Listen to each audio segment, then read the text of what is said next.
대학이 특성화가 된다는 부분은 우선 가장 중요한 점은 학생들의 취업과 또 학생들의 만족도라는 부분에 있다고 봅니다.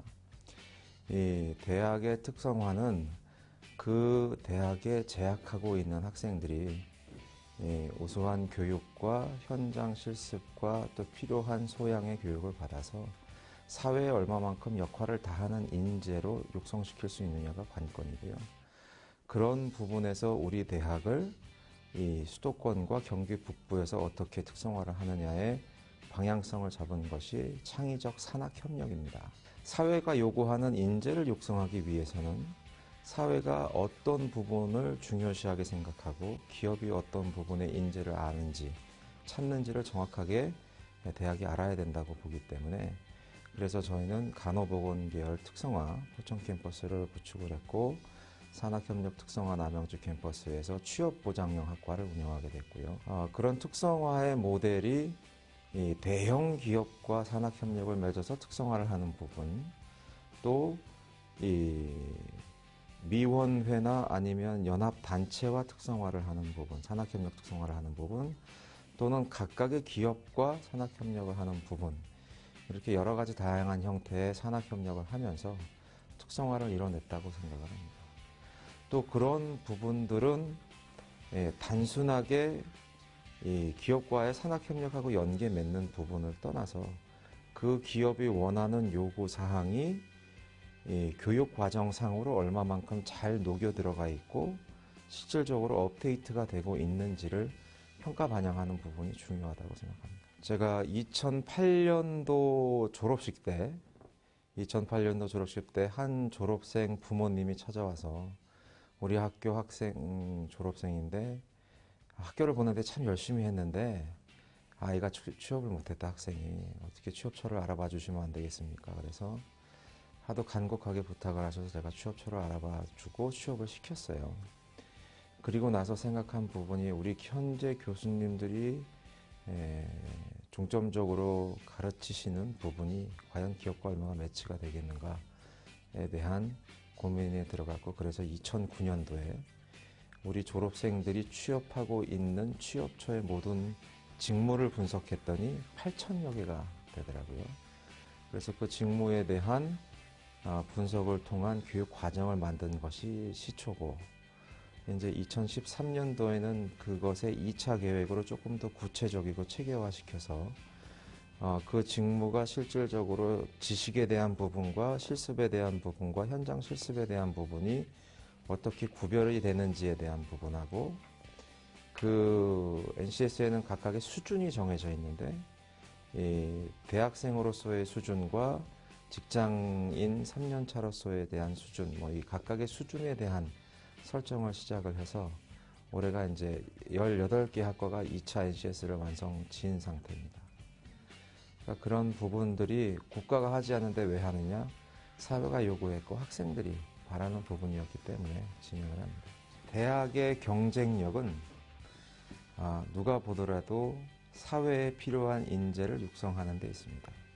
우리나라 대학 등록금에 대한 문제가 나오고 또 청년 실업률에 대한 문제가 나오는 부분은 사회적 구조 또 기업의 구조가 있는 부분도 있겠지만 기본적으로 대학이 대학의 역할을 제대로 하지 못했기 때문에 나타나는 현상이라고 생각을 합니다. 우리가 가지고 가는 이 앞으로의 특성화 전략은 지금 현재의 NCS는 또는 지금 현재 우리 대한민국이 가지고 있는 모든 평가나 아니면 인증에 대한 기준은 국내 기준입니다. 근데 실질적으로 우리 학생들이 인터넷을 통해서 생활하고 또 앞으로 활동하게 되는 분야는 글로벌 분야라고 생각을 합니다. 그렇기 때문에 언어가 기본적으로 갖춰져야 되고 또 국제적 소양과 문화 인식이 기본적으로 갖춰져야 되고 또 그런 부분에서 우리뿐만이 아닌 다른 나라 사람들이 우리 학생을 채용하더라도 인식할 수 있는 자격 기준이 마련이 돼야 된다고 생각을 합니다. 그래서 우리는 이 2차적 특성화의 단계로 국제적으로 통용되는 공인전문 인력 양성을 마무리할 계획입니다. 국제적으로 통용되는 공인 전문 인력 양성이라는 부분이 말로는 참 쉬운 부분이겠지만 실질적으로는 교육에 대한 내용과 문화, 언어, 자격, 또 그리고 해외에 나가서 근무할 수 있도록 하는 의지와 노력, 또 학생 스스로의 용기도 함께 필요한 부분이기 때문에 그러한 부분의 완성도를 높여가는 과정이 저희 2차 과제라고 생각합니다. 우리 대학이 2009년도에 NCS를 처음 시작하면서 2009년, 10년, 11년, 12년 매년 끊임없이 구조조정을 해왔습니다. 우리는 학과 특성화에 대한 개발이라고 표현을 했지만 다른 데서는 구조조정이라고 표현한 대학들도 있고, 그런데 그런 과정을 거쳐서 지금까지 왔을 때 그때 당시의 학생의 만족도와 지금의 학생의 만족도는 훨씬 높습니다. 또 그런 과정을 거치며 왜 우리가 이걸 하는지, 또 이걸 함으로써 어떠한 결과를 얻게 되는지에 대한 비전을 학생들한테 정확하게 설명을 해주면 학생들이 다 동조하고 인식하고 따라옵니다.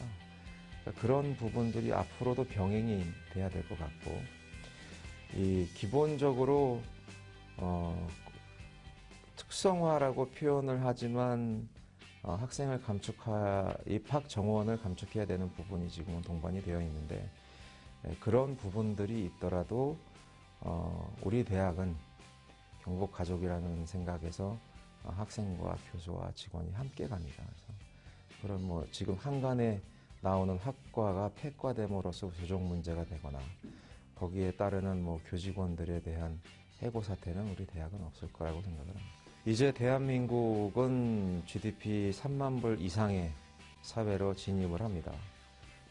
유럽이나 다른 국가의 직업의 형태를 조사해 보면 이제는 자격증을 가지고 있는 부분과 또 80세, 90세까지 본인이 직장에서 근무를 할 수 있는 그런 두 가지에 대한 고려가 필요하다고 봅니다. 그래서 앞으로는 학생들이 졸업을 하고 나서 직장에 취업하는 것뿐만이 아니라 어떤 자격을 가지고 있느냐가 미래의 나의 모습을 결정짓는다고 봅니다. 본인이 희망하는 분야에서 어떤 부분이 내가 가장 강점을 가지고 갈 수 있다라는 나만의 캐릭터의 특성을 가장 잘 살린 부분의 자격증을 찾아보는 것이 앞으로 미래에 대한 준비의 근본이 될 것이고, 또 그런 스페셜리스트가 되는 부분이 본인의 경쟁력에 가장 중요하다고 생각을 합니다. 그래서 우리 경북대학교도 비어 스페셜리스트가 슬로건입니다. 그래서 각 분야에서 전문가가 될 수 있는 수준의 교육으로, 또 실질적으로 필요한 직무 중심으로 그렇게 교육을 할 것이고, 또 학생들도 그렇게 함께 하기를 희망합니다.